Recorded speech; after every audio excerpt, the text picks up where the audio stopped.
ఊరమిరపకాయలు ఎలా తయారు చేయాలో చేసి చూపిస్తా.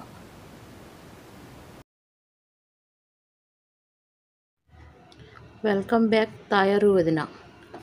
నేను 2 కేజీలు పచ్చిమిర్చి తెచ్చా ఊరమిరపకాయలు వేయడానికి. ఇవి 2 కేజీలు తొడిమిలు తీనివి, గీత పెట్టుకోనివి. ఇగో తర్వాత గీత పెట్టుకోవాలి ఇలా పెన్నుతో, పెన్ను ముక్కుతో, పిన్నిస్తోటైనా పెట్టుకోవచ్చు. ఒక డబ్బాన్నర ఉప్పు, ఒక అర స్పూను పసుపు, ఓ 2 లీటర్లు మజ్జిగ, చిక్కటి మజ్జిగ, ఒక 2 లీటర్ల పైనే ఉంటుంది. ఇంత మట్టికి కావాల్సినవి. ఇలా చీరుకోవాలి. ఒకవైపు వేస్తే చాలు, అంతే. ఇలా చీరుకోవాలి.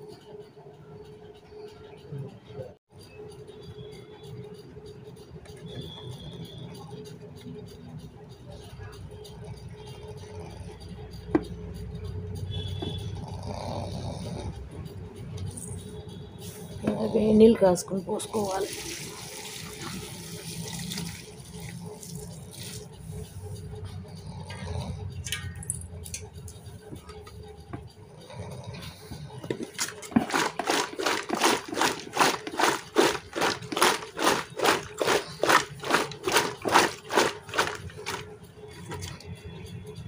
ఇలా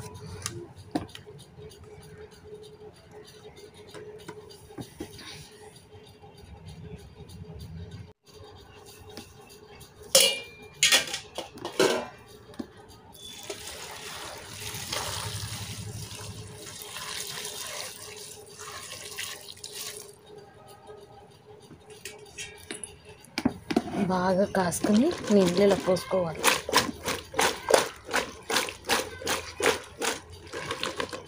కాసేపు నుంచి తీసి ఇలా చల్లారబెట్టిన తర్వాత పోసుకున్నా కదా, ఒక గ్లాసున్నర పసుపు, దీంట్లో మజ్జిగ పోసేస్తాం.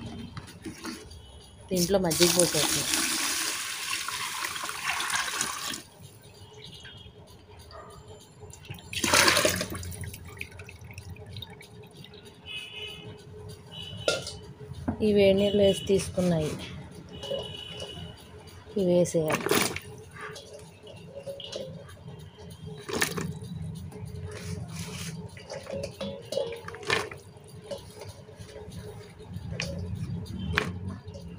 ఇవి రేపు లేదు ఎండలో వేయాలి.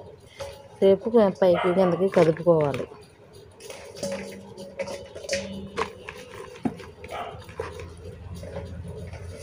మూడు లీటర్లు మజ్జిగ పట్టుద్ది. ఇలా ములిగేలాగా వేసుకోవాలి. ఇలా ములగాలి.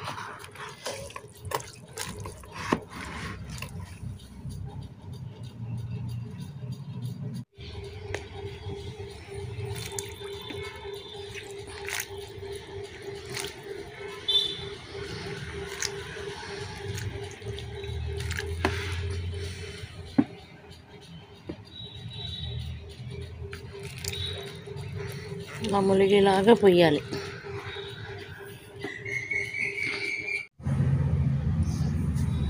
ఊరమిరపకాయలు 2 రోజులు, ఒక రోజు అసలు, ఓ రోజు వేసిన తర్వాత రోజు ఆరేయాలన్నాను కదా, ఎండబెట్టాలని చెప్పా కదా, బాగా ఊరాలన్నమాట. ఊరితేనే మంచి రంగు వస్తాయి. ఇదిగో మనకు ఊరిపోయినాయి ఊరమిరపకాయలు, ఇగో ఊరిపోయినాయి. ఇప్పుడు ఇవన్నీ పిండేసి మజ్జిగలో తీసేసి ఎండలోకి వేయాలన్నమాట. మధ్యలో కదుపుకుంటూ ఉండాలి. ఈ 2 రోజులు వేసి అలా వదిలేయకూడదు. ఇదిగో నేను ఎండబెట్టేస్తున్నా. ఇలా పల్చగా వేసేసుకోవాలి.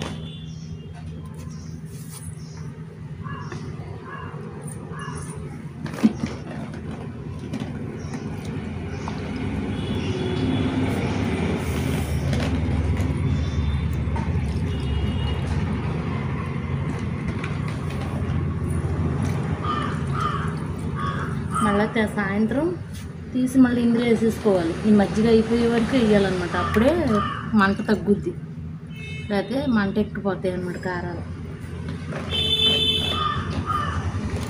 అది మిరపకాయ చాలా మంటగా ఉంటుంది.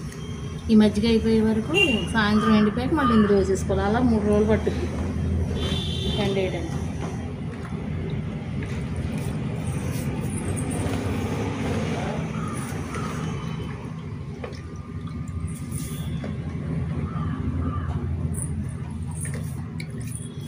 అంతే.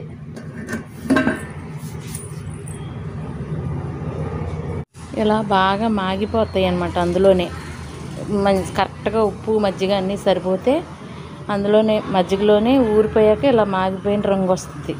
ఇలా వస్తే అన్నీ కరెక్ట్గా సరిపోయినట్టు. ఇవి ఇలా ఒకదానికి ఒకటి అంటకుండా వేస్తే ఇలా త్వరగా ఎండిపోతాయి అన్నమాట. బాగా ఎండబెట్టుకుంటే ఎలా లేదన్నా సంవత్సరం పైనే ఉంటాయి.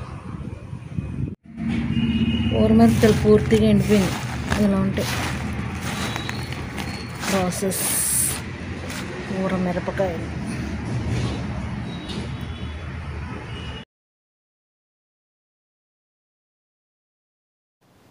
ఊరమిరపకాయలు ఎండేయడం ఇంతే, చాలా simple. Please like, share, subscribe, support me.